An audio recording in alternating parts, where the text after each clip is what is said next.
Even though it's clearly mentioned in the scriptures of all the major world religions that God is one.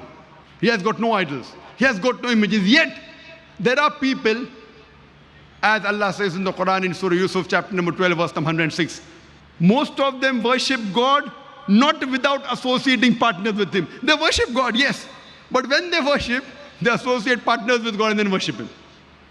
It's clearly mentioned in all the scriptures that Almighty God is one. He has got no images. He has got no idol.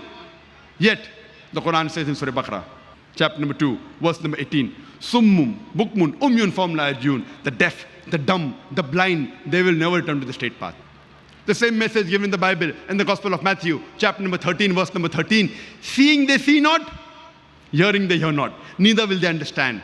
The same message is given in Rigved, book number 10, hymn number 71, mantra number 4.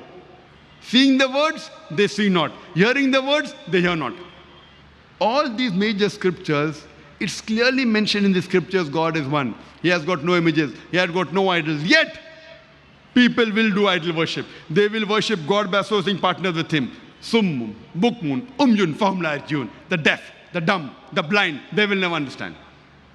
They will never turn to the straight path.